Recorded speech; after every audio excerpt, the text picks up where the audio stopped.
Halo semuanya, bertemu lagi di mata kuliah Perbandingan Sistem Kepartaian dan Pemilu. Pada video sebelumnya, saya sudah memaparkan mengenai definisi partai politik, berikut juga dengan fungsi dari partai politik tersebut. Nah, pada video kali ini saya akan membahas tentang taksonomi partai politik atau juga jenis-jenis partai politik yang ada di dalam literatur ilmu politik. Baiklah, selamat menyaksikan dan semoga bermanfaat. Kita awali tipologi partai yang pertama dengan melihat dari perspektif perilaku partai di arena politik. Nah, partai politik dalam konteks ini diartikan sebagai aktor yang rasional. Perilaku rasional ini punya 3 varian ya di dalam arena politik, baik itu di kabinet ataupun di legislatif. Ada 3 varian. Pertama adalah vote seeking party, dan kedua adalah office seeking party, dan yang terakhir ada policy seeking party. Kita mulai dengan vote seeking party terlebih dahulu. Vote seeking party menerjemahkan partai politik itu punya tujuan utama adalah menang dalam pemilu atau mendapatkan kursi di parlemen. Itu ya. Hal ini sesuai dengan definisi partai politik itu sendiri. Ingat bahwa tujuan utama didirikan partai politik adalah memperoleh kemenangan dalam pemilu. Ya. Nah, sehingga vote seeking party ini hampir mencerminkan seluruh perilaku partai politik di arena politik apapun.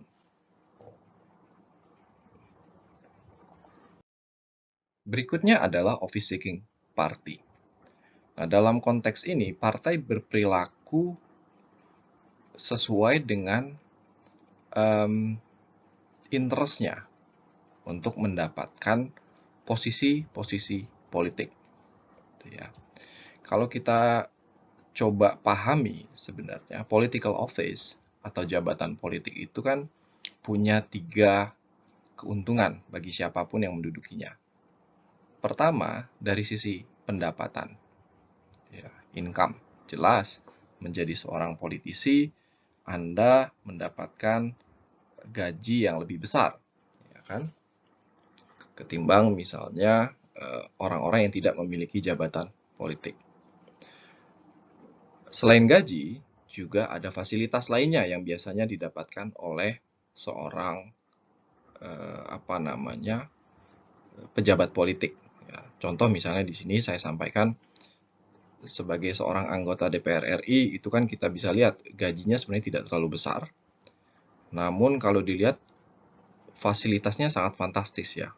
Sehingga total pendapatan bersih yang didapat itu sangat besar. Nah, selain pendapatan atau material atau uang, keuntungan menduduki jabatan politik lainnya adalah prestis. Ya. Menjadi seorang pejabat politik itu adalah prestis. Di masyarakat manapun, pejabat politik itu menjadi posisi yang terhormat. Terhormat kenapa? Karena dia punya tanggung jawab mewakili orang-orang yang memilihnya. Ya. Makanya kalau teman-teman lihat kan anggota dewan yang terhormat, itu kan nyebutnya.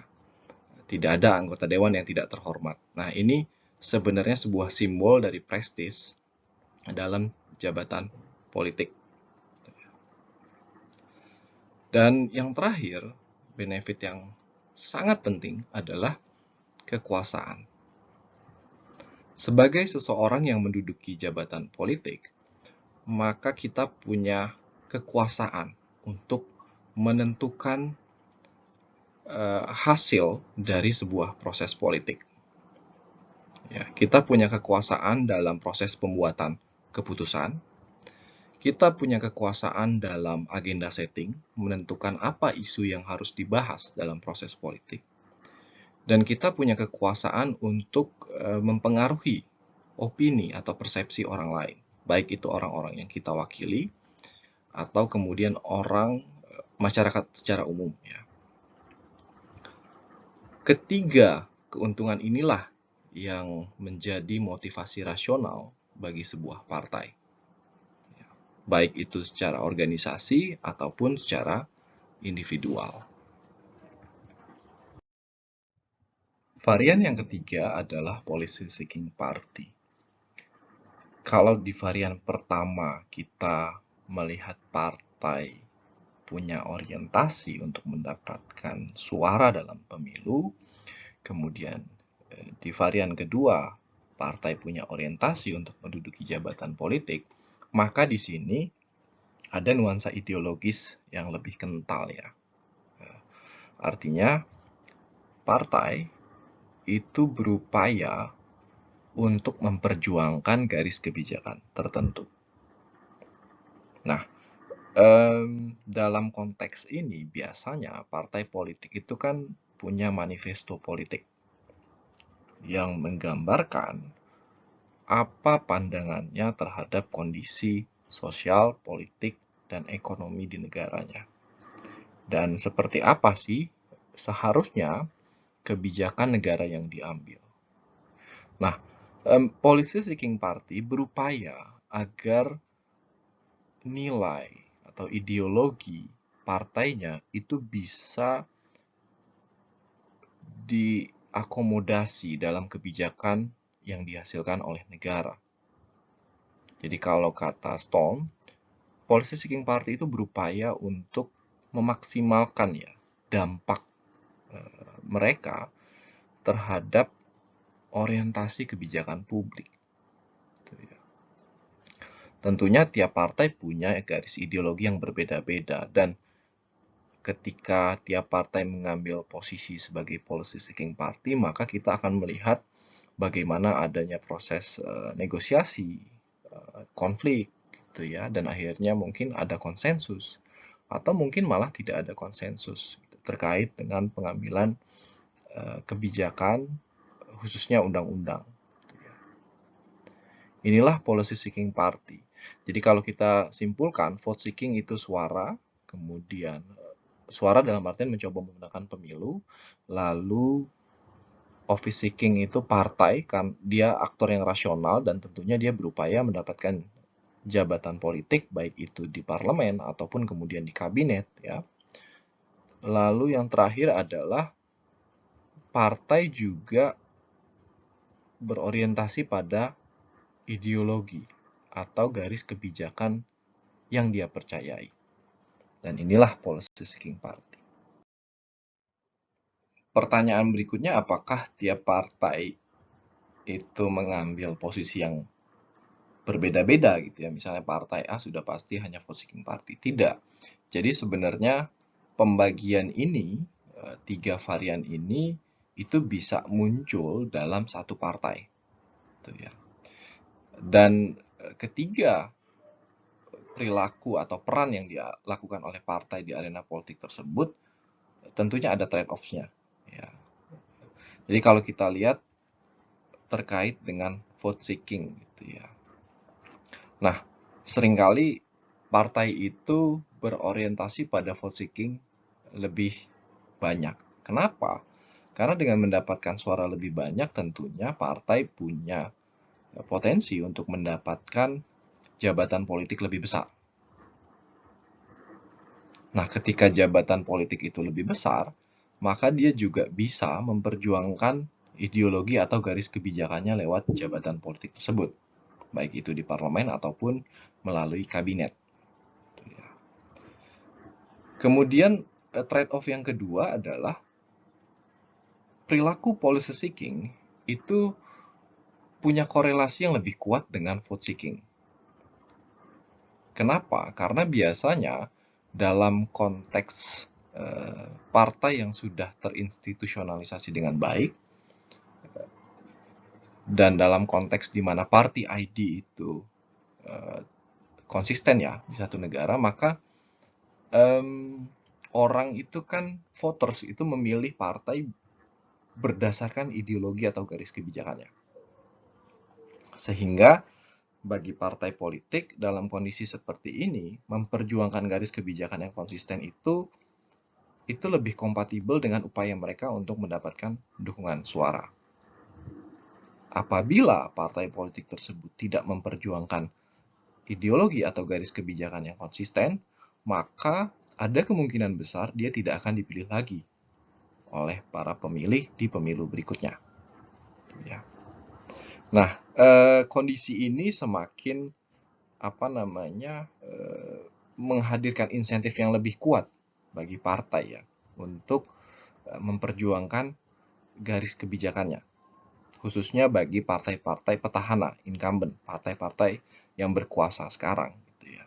Atau istilahnya ini kutukan bagi para incumbent atau petahana.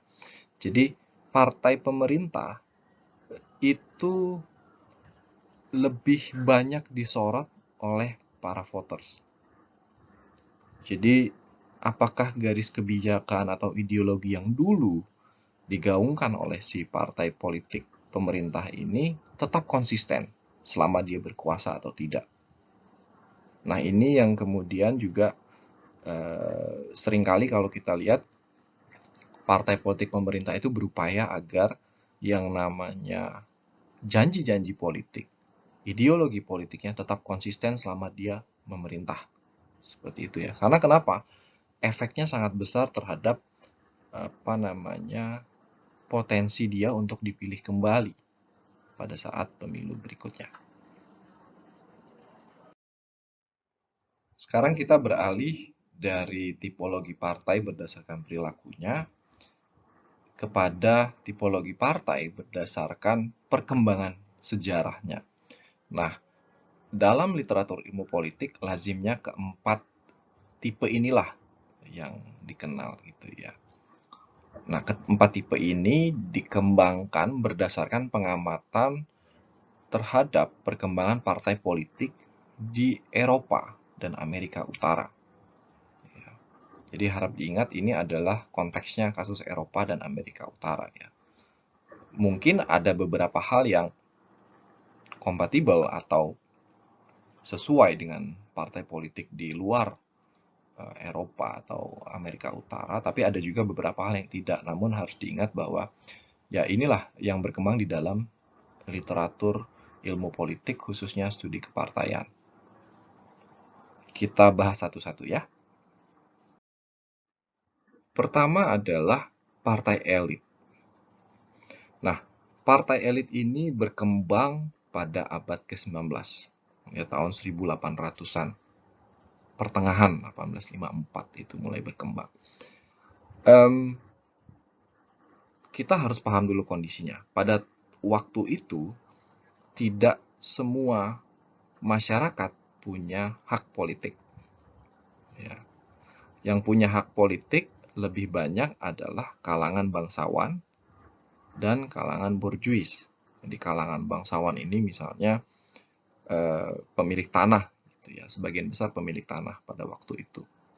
Bisa juga kalangan monarki kalau di Eropa. Dan kalangan borjuis. Kalangan borjuis ini siapa? Yang punya pabrik, punya industri, pedagang, gitu ya. Ini disebut dengan kalangan borjuis. Pada waktu itu, partai elit ini terbagi atas dua kelompok itu. Jadi antara aristokrasi dan borjuis gitu ya. Jadi elit-elit aristokrat dan elit borjuis ini bikin partai masing-masing. Nah, dengan kondisi adanya pembatasan hak pilih, akhirnya ya masyarakat hanya menjadi penonton. Masyarakat umum hanya menjadi penonton.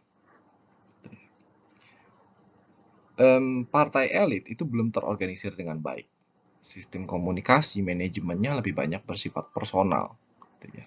Karena memang dia tidak terlalu besar dan kecenderungannya itu-itu saja, orang itu-itu saja yang berada di dalam partai. Bagaimana dengan ideologinya? Ideologinya juga awalnya tidak terlalu kuat ya.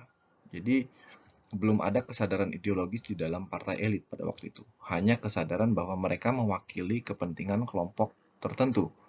Apakah itu aristokrat atau borjuis. Nah, hal ini perlahan-lahan berubah dengan berjalannya waktu ya. Banyak mulai pemikiran-pemikiran politik seperti John Locke waktu itu mulai muncul yang akhirnya mendorong adanya atau tumbuhnya ya kebangkitan atau kesadaran ideologis di antara elit-elit partai ini. Nah, mulai berkembang tuh ada partai apa namanya liberal dan konservatif.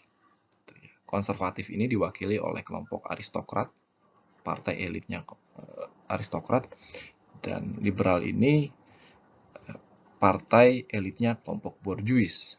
Gitu.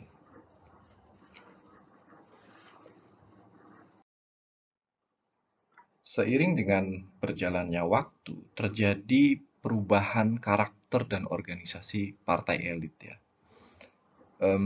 Hal ini juga didorong dengan adanya perubahan yang sangat besar di masyarakat ya, perubahan sosial politik yang sangat besar di masyarakat. Jadi diawali dengan adanya perluasan hak suara gitu ya. Kalau kita ingat di abad 19 dan awal abad 20 pada waktu itu kan mulai yang namanya hak suara itu dimiliki oleh semua orang, masyarakat biasa. Tapi pada waktu itu terbatas pada laki-laki dan tahun 20-an mulai ada perjuangan dari kaum perempuan untuk memperjuangkan universal suffrage ya. Nah, itu juga akhirnya mempengaruhi bagaimana partai politik yang tadinya elitis itu berubah menjadi partai massa. Gitu. Nah, partai massa ini apa? Gitu ya. Dia bertujuan untuk merangkul masyarakat umum secara lebih luas. Gitu ya. Tapi bukan dalam artian masyarakat umum secara keseluruhan, jadi tidak melihat garis ideologi, tidak. Gitu. Justru partai massa pada waktu itu berkembang di tengah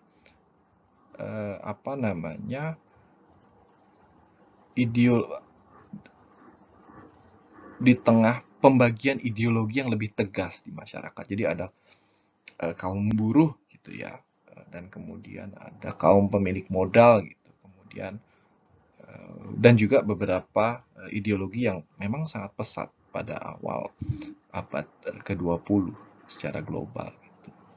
Nah, karena dia berupaya merangkul masyarakat umum secara lebih luas, maka organisasinya pun beradaptasi. Dia punya struktur yang lebih rigid dari pusat sampai akar rumput gitu ya. Dan keanggotaannya sifatnya homogen. Dalam artian ya udah kalau partai buruh keanggotaannya adalah orang-orang yang memang punya latar belakang buruh, pekerja gitu ya. Dan tidak ada misalnya pemilik modal masuk ke partai buruh gitu. Nah, ini yang saya tadi bilang bahwa partai massa itu bukan partai yang memasukkan semua orang dengan berbagai macam latar belakang gitu ya. Seringkali kita salah paham soal ini ya. Namun secara historis partai massa itu ya tetap homogen keanggotaannya. Isu utamanya yang melatar belakangi perubahan dari partai elit ke partai massa ini adalah reformasi sosial ya. Jadi kalau kita lihat dari akhir abad 19 sampai abad 20 di Eropa dan Amerika Utara itu kan proses industrialisasi yang masif. Perkembangan teknologi masif, industrialisasi masif, sehingga kondisi ekonomi pun berubah total. Gitu ya. Banyak pabrik yang menggunakan teknologi dan segala macam itu melahirkan istilahnya kesadaran ideologi baru gitu ya. Dan dikombinasikan dengan adanya perluasan hak-hak suara atau hak politik, maka partai elit akhirnya dilihat sebagai sesuatu yang tidak relevan lagi, tidak bisa mewakili kepentingan yang mulai beragam. Dan muncullah partai massa. Nah, inilah gambaran ya, sekilas tentang apa itu partai massa. Kondisi partai massa mengalami perubahan signifikan pada setelah Perang Dunia kedua ya khususnya, di mana kemudian partai massa berubah haluan menjadi satu partai yang sifatnya lebih heterogen. Gitu. Dalam artian dia tidak hanya terbatas pada orang-orang yang punya ideologi sama, gitu ya, tapi dia sadar bahwa dia harus merangkul orang-orang yang berada di luar ideologinya. Gitu ya. Dalam artian begini, bukan berarti garis ideologi itu hilang, tidak, tapi melemah. Gitu ya, batasnya semakin kabur. Partai buruh mungkin akan secara perlahan memasukkan kelompok-kelompok misalnya merchants atau pemilik modal atau misalnya kita bilang UKM gitu ya, mulai masuk tuh. Sehingga keanggotaannya menjadi lebih heterogen, bermacam-macam. Nah, fungsi partai pun berubah. Gitu. Kalau tadi kita lihat di partai massa kan, itu satu partai itu dia punya garis ideologi yang ketat, sehingga kalau kita lihat di strukturnya biasanya, contohnya partai buruh, dia menaungi beberapa organisasi buruh gitu, dan mewakili kepentingan dari organisasi ini di arena politik. Namun kalau catch all party tidak, partai ini bisa menaungi berbagai macam organisasi, bisa organisasi buruh, bisa organisasi pedagang, organisasi apa, macam-macam gitu ya di dalam satu partai. Sehingga dia menjadi kalau istilahnya Katz and Meyer tuh policy broker antara berbagai macam organisasi massa atau organisasi masyarakat sipil ini untuk mempengaruhi proses pengambilan kebijakan. Gitu ya. Nah, inilah catch all party. Catch all itu dalam konteks dia mencoba memperluas spektrum ideologisnya. Gitu ya. Partai berubah nih.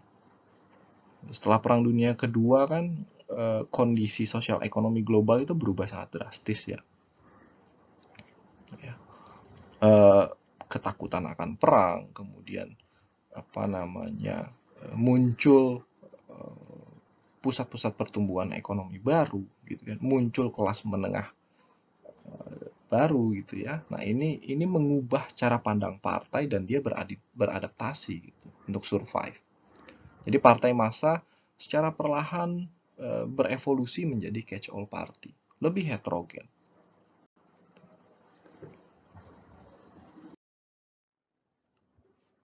Tipe terakhir adalah kartel party atau partai kartel ya. Ini berkembang pada tahun 70-an. Nah, kalau tadi catch all itu mendorong adanya model keanggotaan partai yang lebih heterogen gitu ya. Kalau kartel ini keanggotaannya sifatnya transaksional. Jadi kenapa transaksional? Nah, sebelum sampai kepada penjelasan soal itu, kita lihat dulu ya karakter organisasi dari partai kartel. Pertama, partai kartel ini melihat yang namanya politik itu sebagai sebuah profesi, ya, sebagai sebuah arena pekerjaan. Ya. Nah, ini harus dibedakan dengan berkarir sebagai politisi. Ya. Karena kalau politik sebagai profesi, maka kita melihat bahwa politik dianggap sebagai sesuatu yang bisa menghasilkan benefits dalam konteks material, gitu ya. Sehingga partai kartel itu lebih banyak berperan sebagai broker antara kebijakan negara dengan pihak-pihak yang membutuhkan kebijakan negara tersebut, atau mungkin tidak membutuhkan kebijakan negara tersebut. Nah, partai kartel ini sesuai namanya kartel. Kalau teman-teman ingat mungkin kartel. Kalau kita selalu membayangkan kartel itu kayak kartel narkoba gitu ya. Nah, secara prinsipil mungkin tidak jauh berbeda ya dengan bagaimana sebuah kartel itu bekerja. Jadi dia berupaya, ibaratnya kartel kan itu kan mereka ini menguasai satu wilayah kalau kartel, dan nggak saling ganggu, udah ditetapin. Misalnya, oke, wilayah ini kartel A, wilayah ini kartel B. Nah, partai kartel juga seperti itu.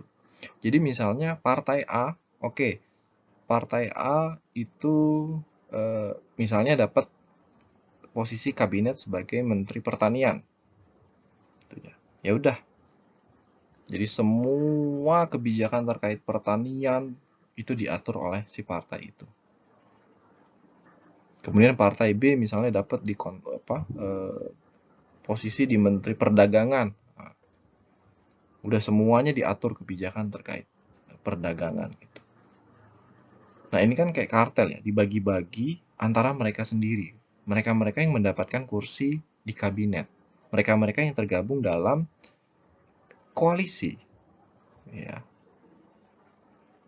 Nah, bagaimana dengan partai yang kemudian nggak ikut koalisi? Ya nggak dapat apa-apa. Gitu ya. Bagaimana misalnya dengan partai A yang kemudian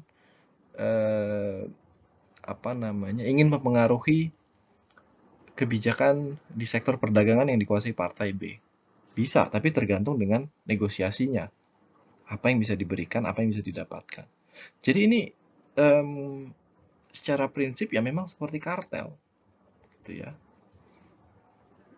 Ada istilahnya sektor kebijakan itu sudah dikapling-kapling berdasarkan partai tertentu. Gitu. Nah, ketika modelnya adalah kartel, maka kita lihat perilakunya akan menjadi sangat transaksional.